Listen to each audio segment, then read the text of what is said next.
Good evening, everybody. Welcome to the August 15, 2022 Special City Council meeting. And we'll call the meeting to order and ask for the roll call from Ms. Dixon. Mayor Baker? Here. Councilmember Abraham? Here. Councilmember Brooks? Here. Councilmember Chamberlain Krenga? Here. Mayor Pro Tem Erickson Galt? Here. Councilmember Hamilton? Here. Councilmember Hoderick? Here. All present this evening. First on the agenda is public comment. I do not see anybody here for public comment this evening, so we'll move on to business stated in the special meeting notice. D1 is the only item we have this evening. It's City of Troy revenues. And I will turn it over to City Manager Mark Miller to start things off. Thank you, Mayor and Council.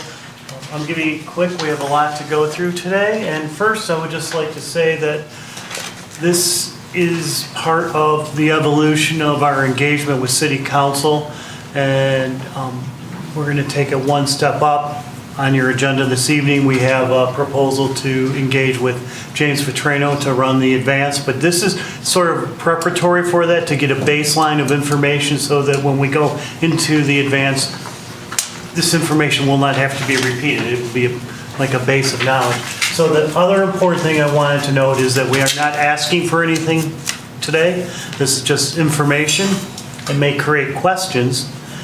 Secondly, it's part of our process, what I call fact-based decision-making, is that we're trying to understand what all the facts are and whatever the options are. And with that, we have community engagement. We're doing the survey right now. And then the information is open, and an openness of this so that whatever we have is open and available to everybody. And so, as I said, this is part of our policy development. We'll first do education related to revenues tonight. Next week, we'll do expenditures. We don't need any additional meetings if you don't think we need it. We just put those dates in there to make sure that everyone was available because we didn't know when you were going to be available. As I stated before, there's a proposal on your agenda this evening for the facilitator for the advanced, James Vetrano, and we can talk more about that during that meeting. And ultimately, City Council, you make the policy, and the residents will have to verify or okay or authorize any new revenues, especially if it's tax-based. So ultimately, both of you decide what type of community you want going. And then city administration helps you make those decisions. We inform everybody, the voters make the decision, and then we will implement it. But this is all just part of the plotting process to get to the end whenever we get there. So I'm going to turn this over to Bob. Bob has worked diligently to analyze revenues specific to the city of Troy and throughout what we'll call comparables from size and then also socioeconomically and then also geographically. So Bob, go ahead. Thanks, Mark. This was research that was inspired by the Citizens Research Council report that we talked about briefly a couple weeks ago when we were talking about the survey. And I won't read this to you, but it got me thinking about new and different ways to analyze city revenue data. The CRC report focused on tax rates, and I wanted to be able to actually analyze tax revenues.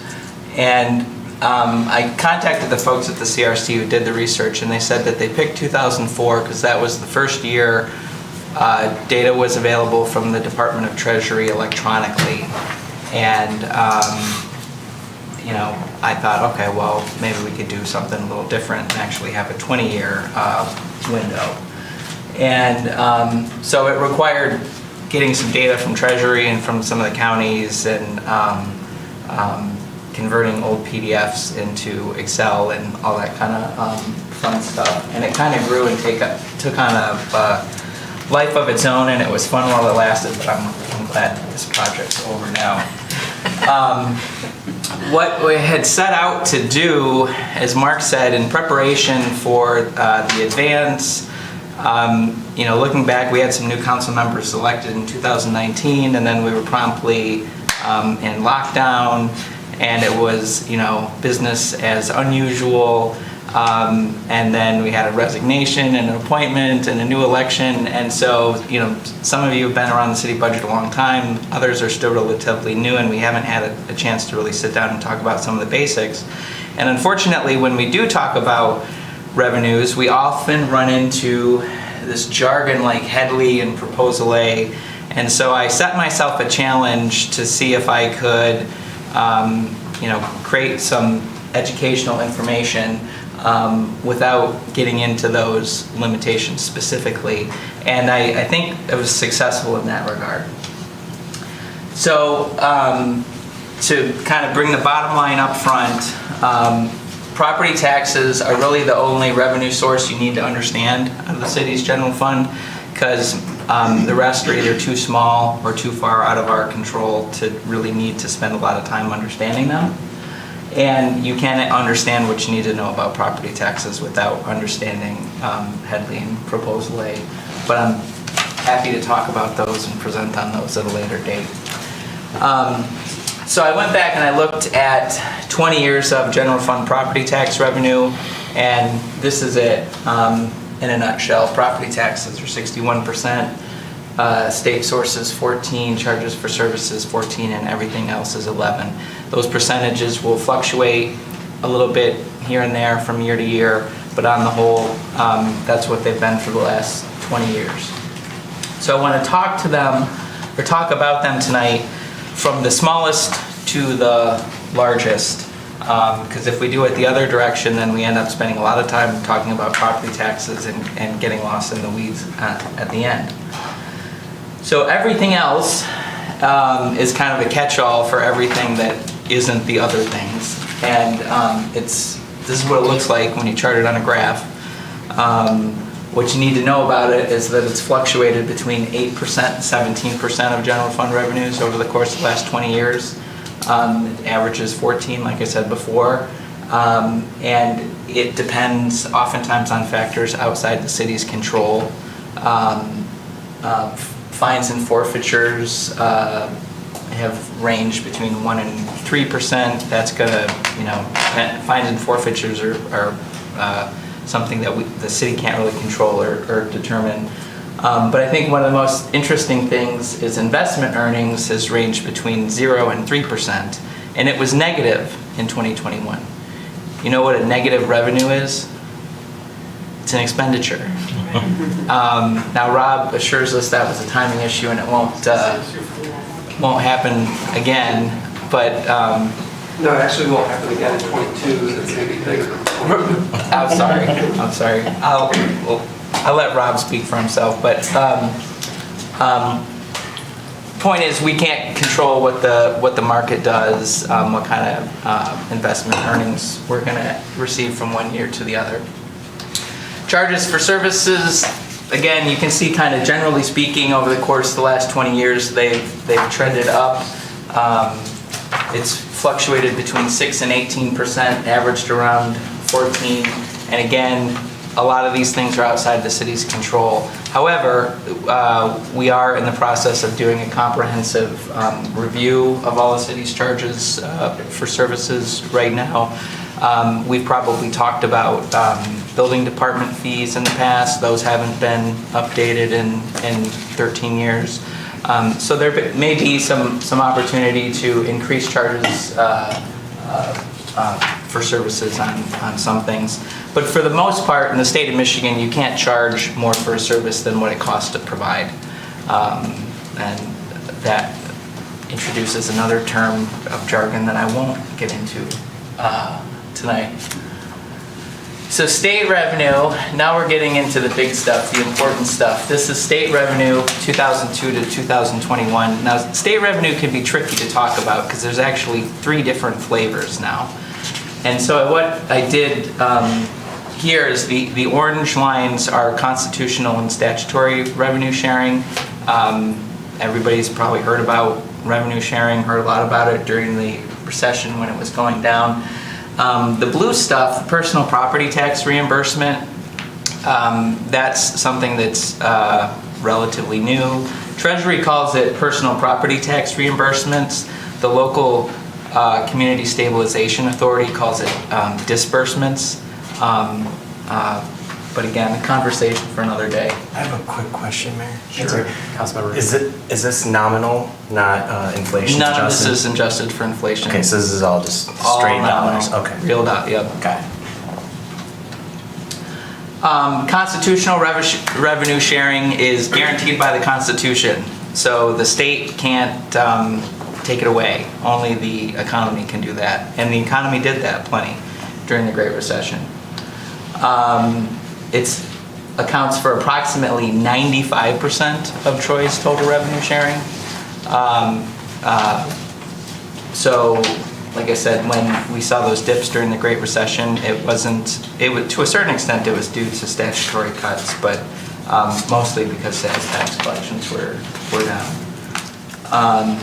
Statutory revenue sharing, it's been talked about a lot. It's very important in a lot of communities that have higher tax rates and higher property taxes. But in Troy's case, it's only about 5% of that total revenue sharing. So when we get good news from the Michigan Municipal League or other places, statutory revenue sharing is going up 1% or 2% or maybe even 5%, that's great.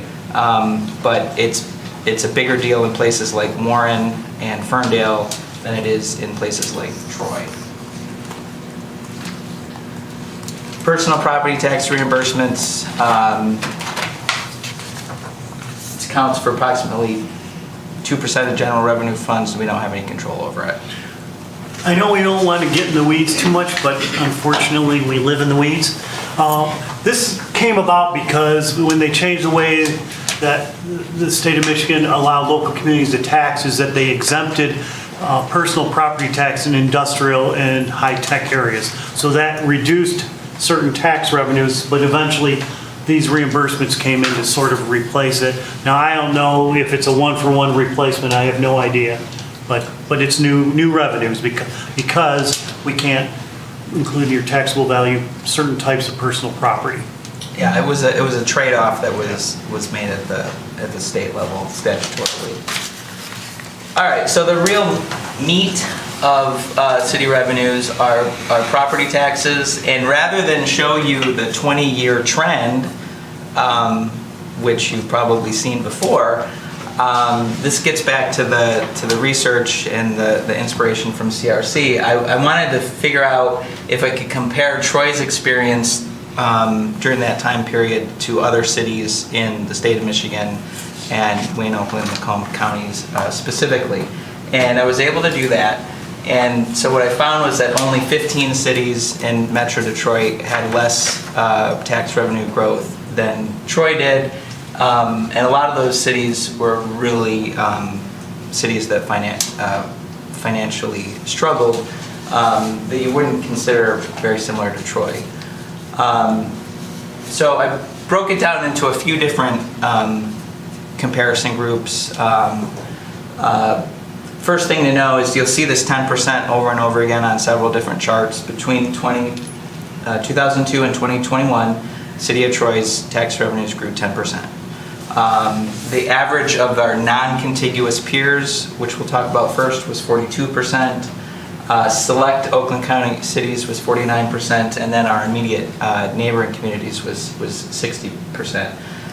So we're definitely behind the average of each one of those groups. The non-contiguous peers, these are cities that are similar to Troy in population and taxable value, but that we don't share a border with. We touch corners with Warren, but felt like Warren fit in this group better than the other group. Could go either way on that. So back in 2002, you see Troy was just a little bit above the average of this group. And then by 2021, it's fallen behind the average in this particular group, with St. Clair Shores and Novi still trailing behind. And then if you look at what's the actual percent change between those two, well, like I said, Troy increased 10%. The average of the group increased 42%, where you can see the biggest winner on a percent basis with St. Clair Shores up around 70%, down to Troy at 10%. Farmington, in this particular group, Farmington Hills surpassed Troy during that 20-year period. Now, this is what was happening with the average residential city tax bill during that time. In 2002, the Troy average residential city tax bill was a little bit above the average. Now, let's talk about averages for a second. It may be the case that nobody in Troy paid the average tax bill. It may be that a lot of people paid above the average and a lot of people paid below the average. But this is the average. So if you were paying property taxes in 2002 and thinking, well, gee, my tax bill was a lot higher than that, a lot smaller than that, that may very well be. But for everyone who paid more than that, there was somebody who was paying less at that time. So these are averages. Your experience may vary. Now, by 2021, Troy had fallen behind the average of this group, and you can see how the average tax bill grew in each community out of this particular group. And this is the percent change. This is how much the average tax bill changed between 2002 and 2021. So Troy's grew 46%, which again, you'll see that number with the other comparisons. And the average of this group was 58%. Dearborn and St. Clair Shores surpassed Troy in this particular group in terms of the average tax bill went from less than Troy's to more than Troy's during this time period. So then I thought, well, these are just taxes. Some of these communities are larger, some of these are smaller. Well, what if I adjust it for population and calculate city taxes per capita? So now you have a little bit more of a apples to apples comparison. Although, some of these communities may be more or less residential, have a different mix of tax base. And I used a different year, if you're paying attention. I went back to 2000 because that was a census year. I thought, well, if we're going to do taxes per capita, let's do it in 2000, 2010, and 2020. So this is where we started at in the year 2000. Troy's a little bit above the average in taxes per capita. By the year 2010, we've fallen a little bit behind the average of this group. And by 2020, we were the lowest city in this group.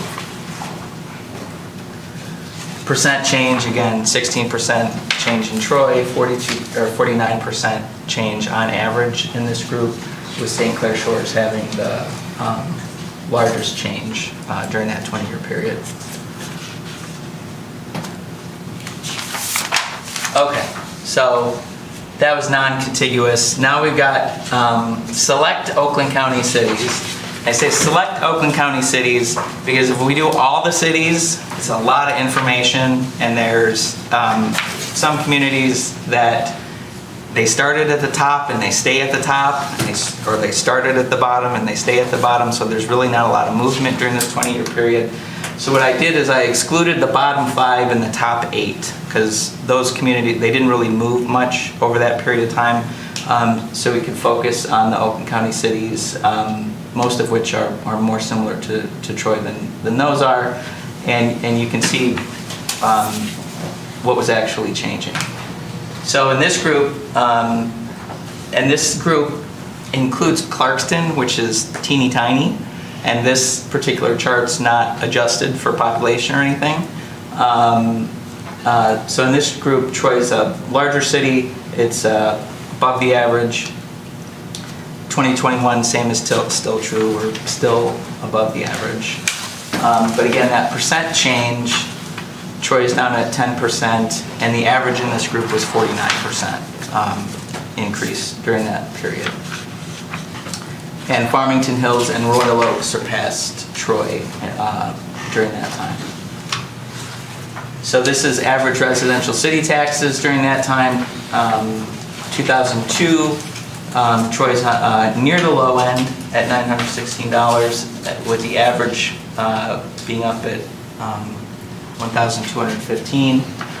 By 2021, Troy has fallen further below the average, and the averages moved to the right. And again, we're not seeing the cities like Birmingham and Bloomfield Hills. They're on the right side of the average because they stayed there. They didn't move around during this period.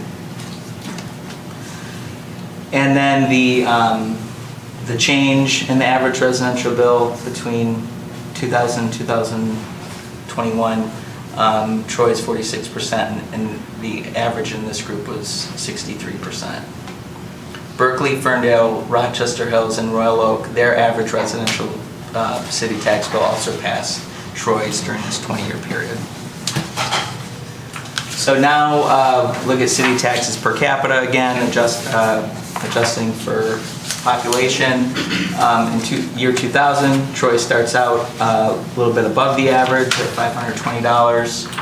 By 2010, falling a little bit below the average, and by 2020, we've fallen further below the average. Percent change, again, Troy's 16%. This particular group, the average was 56% increase. Berkeley, Clawson, Farmington Hills, Novi, Oak Park, Royal Oak, and Sylvan Lake all surpassed Troy in this particular group in this particular time period, but Wixom actually fell behind. So now we look more closely at our neighboring communities, including Birmingham, Bloomfield Township, Boston, Madison Heights, Rochester Hills, Royal Oak, and Sterling Heights.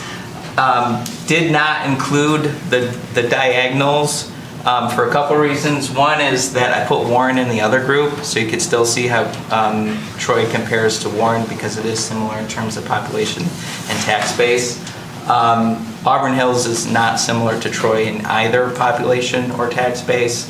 And Shelby Township is more similar, but townships are tricky because they can do township-wide special assessments for things like police and fire services that don't show up in state equalization reports and make it really difficult to do an apples-to-apples comparison, especially when Macomb County doesn't have a copy of their equalization report from the year 2000 because the record retention schedule doesn't actually require them to, or from 2002 I should say. I asked for it, they don't have it. And even if they did have it, it wouldn't necessarily give us the information that we need. So the taxes levied by Troy and the neighboring communities in 2002, Troy was at 49 million, the average was at 26. Again, this isn't adjusted for population or anything else, so we expect Troy to be above the average. But here, Royal Oak and Sterling Heights have surpassed Troy. Troy increased 10%. This group, on average, increased 66%. Royal Oak and Sterling Heights surpassed Troy. Again, the average residential local tax bill, 2002, Troy's a little bit below the average of this group. By 2021, Troy's further below the average in this group. And Birmingham and Bloomfield Hills, by virtue or happy accident of being neighboring communities, are kind of pushing this average up. So the percent change in this group, average tax bill increase 46% in Troy, 78% overall in this group. Royal Oak and Rochester Hills surpassed Troy in this group on the average residential tax bill. And now adjusting for population in 2000, Troy starts out a little bit above the average in taxes per capita. By 2010, Troy's fallen below the average, and by 2020, both the average is shifted to the left and Troy has shifted to left as well because Royal Oak has surpassed both. Average of the group, 81% increase compared to Troy's 16% increase. And in this group, all the communities surpassed Troy in terms of local property tax per capita in that 20-year period. All right, so conclusions. I mentioned up front, I'll say it again, there was only 15 communities in Metro Detroit that had less revenue growth than Troy, and here they are. Several of them experienced financial emergencies during that 20-year period. Now, this information in and of itself doesn't mean that Troy is in a bad financial situation. For example, 10% revenue growth. If Troy had super duper best revenue in the state at the beginning in 2002 and had 10% revenue growth during that period, then our revenue would still be pretty good. And that's why we did some of those other comparisons earlier in the presentation.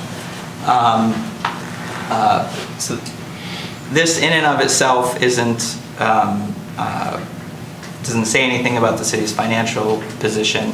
This is about showing how Troy fared relative to other communities in Metro Detroit.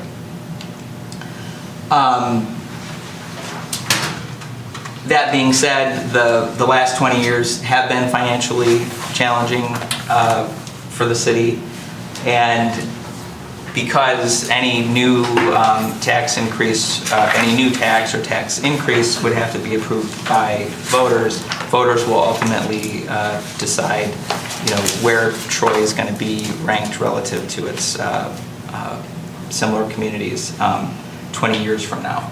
So there's I like to think of things in terms of a spectrum. You can look at this information and digest it and come to different conclusions about it based on the spectrum. On one end of this spectrum is something like, gee, we've really fallen behind and we need to do something about it. On the other end of the spectrum, somebody could say, wow, Troy's done a really good job of lowering taxes, and back in the early 2000s, Troy had too much money, and the tax limitations achieved their goal, and now we like where we're at now, or somewhere in between. But that's really for you to decide as the city council. You're the duly elected representatives of the people. But we are going to help you with that. And as Mark said, we have a process in place where we've got the resident survey hitting mailboxes this week. So that's being publicized. And as we talked about before, we'll have those survey results to you in October. And then if everything goes according to plan, we'll have the advance in November. And so we'll be geared up and ready to go for that meeting to have a more sophisticated conversation about where the committee wants to go in the future. So with that, I think I plowed through 75 slides in less than 30 minutes. So if there's any questions tonight, I'll try to answer them. If I can't answer them tonight, then we'll certainly get back to you before the next meeting. Which is next Monday. We only have 1 week off. If we approve that schedule tonight, right? I guess I could call that meeting if I want, right? Anyway, so thanks, Bob and Mark. Couple things I think for housekeeping from our standpoint. If we could probably go around the table, maybe for any questions, comments. We'll do it in that perspective. I will start by thanking you for a very thorough analysis of a lot of different numbers, and for getting through 75 slides in about a half hour. That I didn't think it would happen that fast, so I appreciate that. Before we get into some questions, I do want to remind everybody here and everyone watching that this is one piece of the puzzle. This is just the revenue side. It doesn't address the expenditure side. Obviously, what revenues the city brings in determine what we put on the other side. So to me, I'm not sure there are conclusions necessarily coming out of it from a broad spectrum. Obviously, there were some conclusions relating to the revenues, although I'm fascinated by the language and the commentary. We've been very proud of our low tax rate in this city, and how we've really talked a lot about that in this community. And I know realtors are very, it's one of the big selling points for people. Obviously, our schools play a big role, but we talk about the low taxes in the city of Troy. So keeping in mind that a lot of people view that not necessarily as we're falling behind, but as something to be very proud of. I think we all need to remember that as we work through this conversation in this future. I mean, it does play a role in our marketing as well. So, questions, comments? Ann, do you want to start? Sure. And then we'll work around. Yeah, I just have a couple questions. On page 10, we've got everything else, and it shows a substantial jump in 21. I'm wondering is that COVID grants? I mean, why would you? Good guess. $4 million from the federal government. That $4 million in that 1 year was more than the total in the prior 19. The city never had so much federal support as it did that year. Federal representatives need to step it up. Or keep it up. Or keep it Yeah, up. keep it up. Keep it up, yeah, exactly. Let's see, what page is this? This is, well, it's the one where you've got the question, how does Troy's experience between 2002 and 2021 compared to other cities? And the 23. answer is, only 15 cities, yada yada, had less property tax revenue growth. I just want to be clear, you're talking about the overall collection versus the rate. Yeah, that's absolutely right. One of the goals, because we talk a lot about values and we talk about a lot about tax rates, one of the goals tonight was to actually talk about the taxes, how much money each city is collecting. So we're talking here about overall collections and not about how much, because at other points we talk about what our tax rate is and what's being levied versus what's being collected, so. And remember, like, City of Detroit has income tax, which would not be, computed in this property tax equation, which gives them a significant Yeah. revenue that we don't Right. have in many communities. And same with Pontiac too. Last I knew, they used to charge me taxes when I worked there. Give me 1 second here, I think I thought I had one more question, but I'm not A lot of pages here, a lot of pages. Should have written them down separate.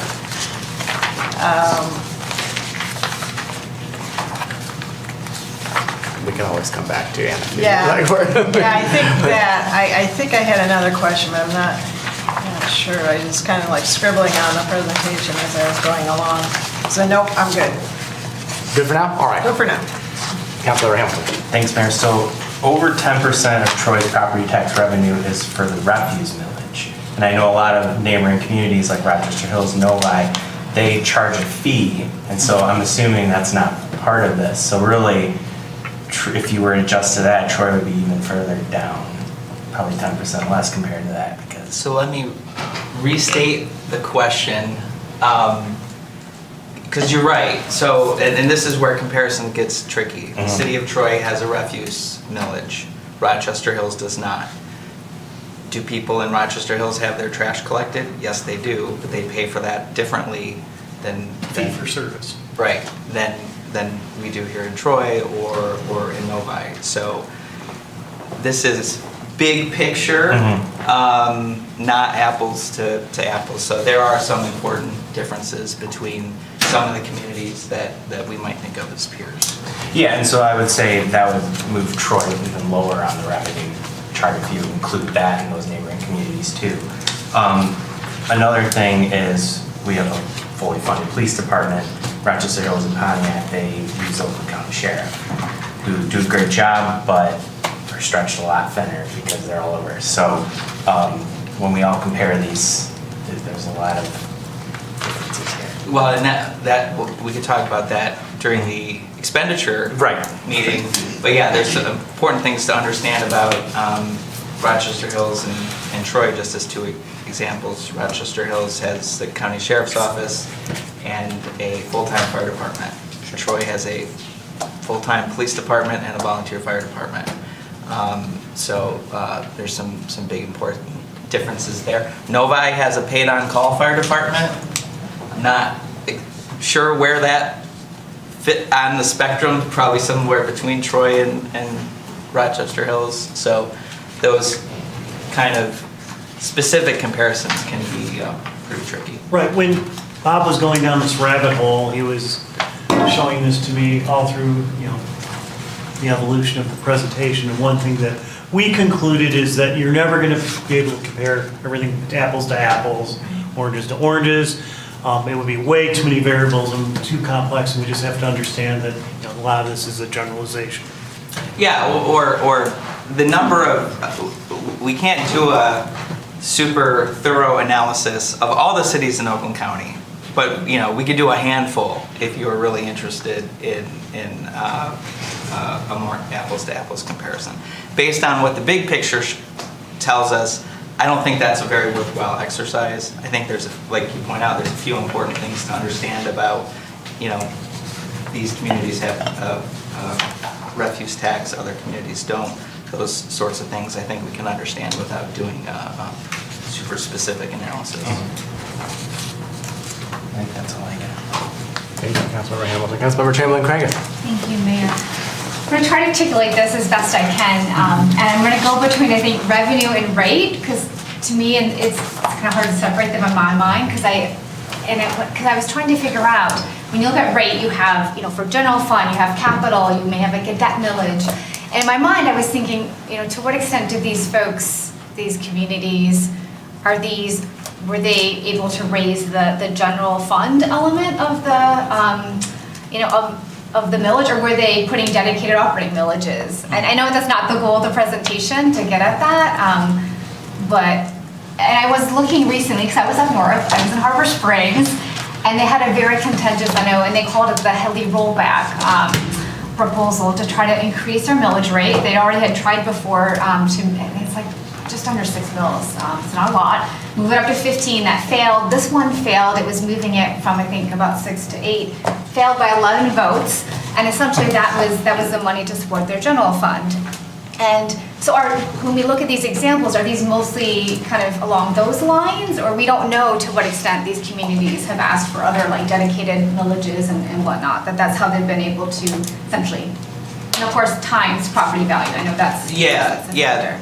What we're looking at is property tax revenue, regardless of what kind of millage it is. If it's a charter millage, and I'll just use Troy as an example. We've got the operating millage and the capital millage.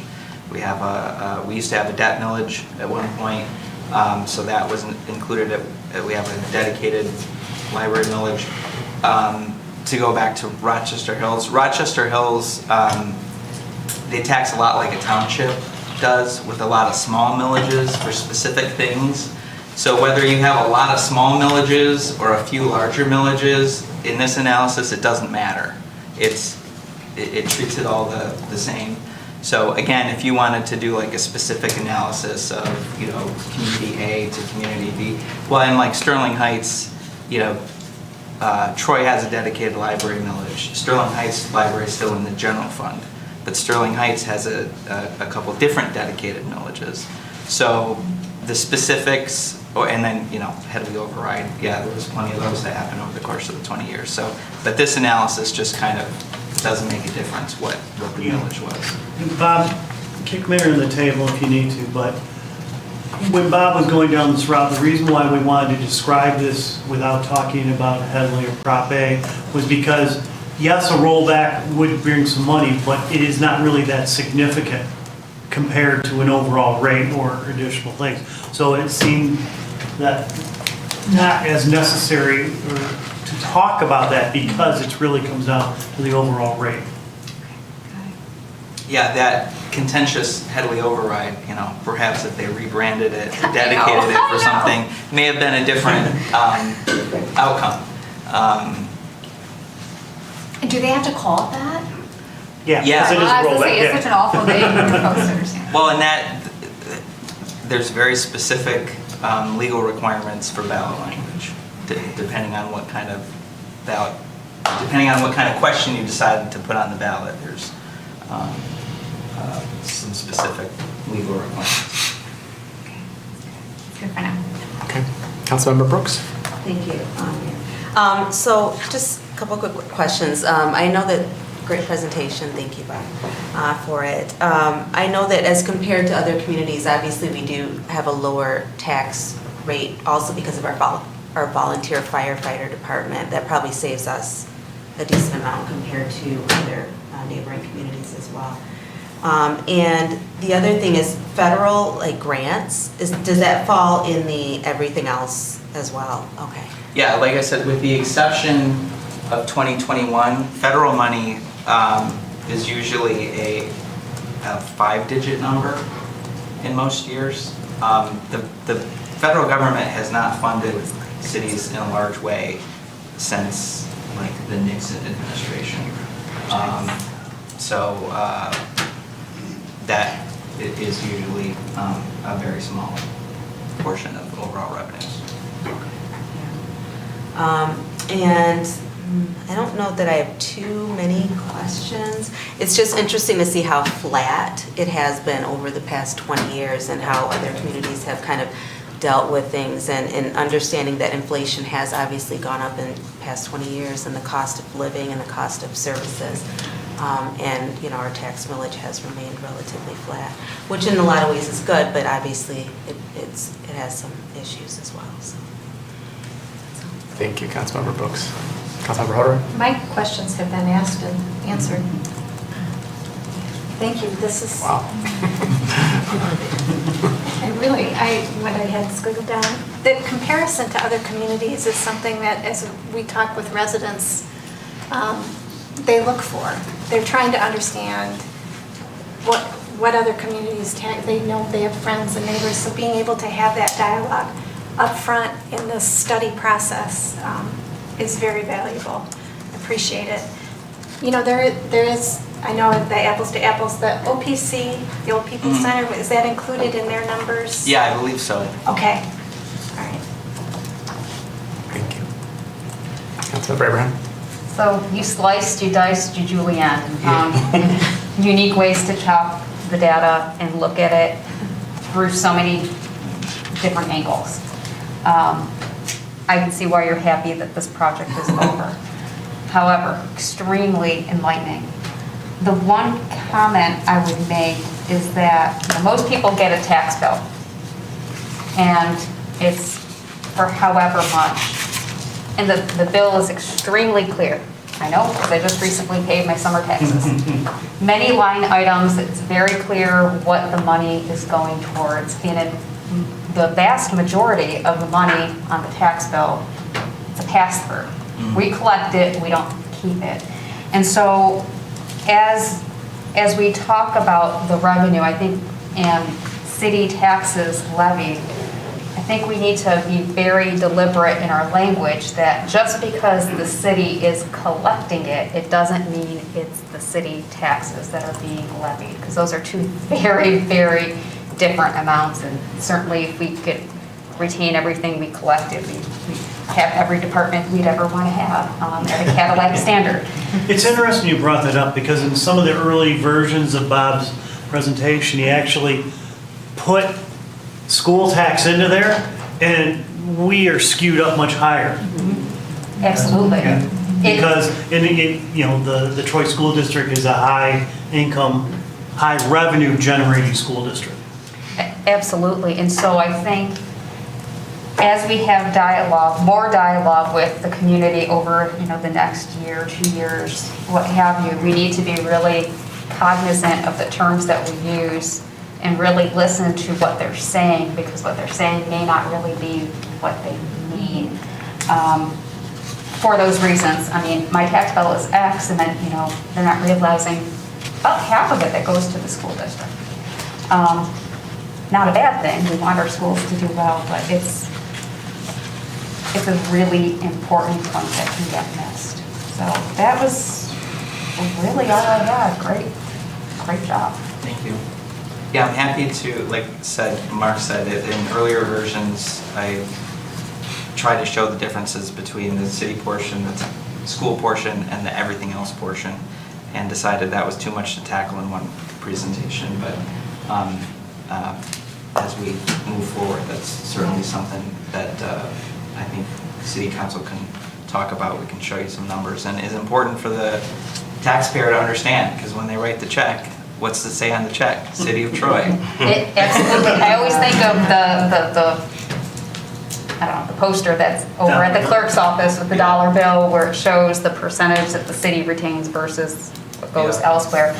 That may be something that gets added to this deck just to put it in perspective. Yep. That's it. Thank you, Councilmember Abraham. I'm not sure if my question was, it was kind of talked about, but I'm not sure if I got a clear answer. So when you're talking about the revenues that other places, including Troy, are receiving, is that including debt millages? So if someone floats a bond at that, so would ours, then we've paid off some of our debt millages, so that wouldn't, right. All of them. So I'm thinking of DDA still, but okay, yeah, right. So we paid off all of them, so, but doesn't that automatically then bring our average down? I mean, that's part of the reason it's lower is because we don't have debt anymore. Is that fair? I mean, and other cities have taken on debt? Would you Yeah, and that's why. generally agree with that? Sorry. And that's why you know we look at groups and comparing groups Right. to kind of adjust for that. There's one community, Richmond in Macomb County, which had a big debt millage that fell off during this 20-year period. So they went from kind of high tax to low tax. But I think what will be helpful is at a later date to actually show like kind of the average tax bill over the course of 20 years individually, because even with the debt millage, the city's average tax bill and average collections hasn't really fluctuated that much. I was also trying to wrap my head around, like, for example, Novi has had an extreme amount of growth over the past 20 Yes. years, right? So Yep. they're going to have a lot more taxable value. But And they still have a lot of room to grow. They have a lot. and they're still grow. I know Yeah. I think they're trying to surpass us as where they are in the ranking of overall property value. But that wouldn't affect their average tax bill. That would affect their revenues, but that's not going to necessarily In a make. perfect world, that'd be true, but we don't live in there. that perfect. In the state of Michigan, growth subsidizes everything else. So another slide that's on the cutting room floor are the population of each one of these communities from 1950 to today. So Troy's growth happened in the 60s and 70s. Right. Novi's growth happened a little later. Right. And so we're kind of like Troy is the ghost of Christmas future for Novi, so to speak. Right. Eventually, when you get fully developed or nearly fully developed, you're not adding new subdivision. Macomb Township has rapidly grown, and today in terms of overall taxable value is similar to Troy, but it's not a good comparison. For one is because it's been high growth, and the other one is that it's a township, and townships are tricky to really compare. So, but absolutely on the flip side, the older communities like Royal Oak, you'll see they actually shrank at some point between the again, another presentation for another day, but an important part is that you're all other things being equal, the amount of development occurring in the community is a major factor. Director's cut sounds fascinating. There's a more interesting one. So that's fine. I mean, those are my main questions now going forward. I mean, one of the things I should kind of goes without saying for me especially, but you couldn't pay me to live in some of these other places, even with they're collecting more tax revenue, that's great, but I would live in Troy any day of the week, right? I mean, like it's just part of the story. So I just want to keep that in mind for everybody, that it doesn't mean we're like you said, we're doing things really well in this city, and we maybe aren't doing certain things that maybe the community would like us to do because we don't have the revenues, but we're still performing at a very high level and have a great city. So I think that, I don't think it got lost in the presentation, but I don't want it to get lost, is that I won't say which communities I wouldn't want to live in, but Troy's number one, obviously. So if there's any more questions that have come up or comments, we certainly have the opportunity, and I know you were. Yeah, I figured out what my other question was. I remember having a discussion with somebody at MML conference last year talking about, this was not anywhere near here, I want to say it was Saginaw or something like that. They got a huge chunk of money through community block grants, I believe. And that was something I just wanted to touch on. We get very minimal Yep. funding through community block Yep. grants, where some other cities, I'm imagining some of these other cities that are on the list do Right. also get that. The formula that HUD uses for community block grant is a relationship of size, age of housing stock, and the amount of low and moderate income persons. So a community like Saginaw, well, although their size is big, but their housing stock is really old, and socioeconomically, they'd have more low and moderate income persons. So some of these that we were compared to, even though, like, I don't know, Yeah. they would perhaps have a much higher, and Like that's. Warren gets, you would know, right? How much do they get in block grant? Couple $1 million. Couple million, and we get less than 200,000, Right. or about 200,000. And that's federal dollars. Yeah. Right. Yep. Do some of them also collect income taxes? There's only 22 cities in Michigan. In this group, I think Pontiac and Detroit are the only two. I've looked at when I worked in Ypsilanti, we looked at a property tax, and you need to have a really, where it works well is places with prisons, large employers. Milan's one. College towns, a college alone is usually not enough to make a property tax worthwhile, or an income tax worthwhile. I have zero interest in income tax in the city of Troy for anyone here or anyone listening. No, I don't. Just so we're clear, like, it's not on the table, I don't think. I don't think. I don't think Teresa did either, I just making sure we're I was just wondering if that added to something. No, it only makes sense in very specific circumstances, and Troy is not in one of those. There we go. Yeah, Mark. Just one last thing, part of what, we're trying to do to help out council is that this is information for educational purposes, and I think online you can probably download the PDF, but if you want a PDF of this presentation for your use, it's definitely available. So Yeah, I you can believe share the it. clerk's office It's already posted on it there, yeah. this afternoon, yeah. And usually we don't cut it this close, but this project kind of had a mind of its own, and I wanted to have a best possible product for city council and for public consumption, so. And then, next week, things go according to plan, have another much smaller presentation, and then, potentially if there's follow-up questions and answers, certainly if city council has questions that occur to you later, feel free to email us, and as we normally do, we'll share the questions and answers with everybody. It's a lot to digest. Right, Yeah. but just to procedurally take care of it, Bob and I, he was looking at the next presentation, it's gonna be a lot shorter. So I think we can do Q&A easily in the next session, and I really don't see the need for any more meetings past next week for this informational purposes. We'll see what comes up. Good to know, thank you.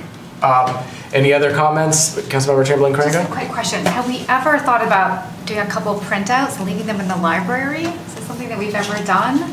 Well, there is one posted on the board, right? I saw it. Yeah. Or maybe after the second one comes out on revenue and just have some people, a lot of Okay. people coming in. Just an idea. I don't know. Yeah, I in terms of community engagement, I think we'll end up with something that's kind of more easily digestible than this Okay. kind of. It is a lot.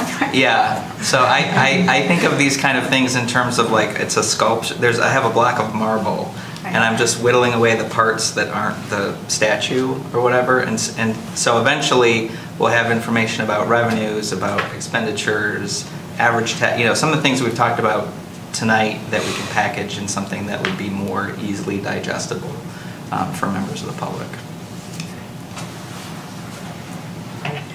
Any other comments, questions?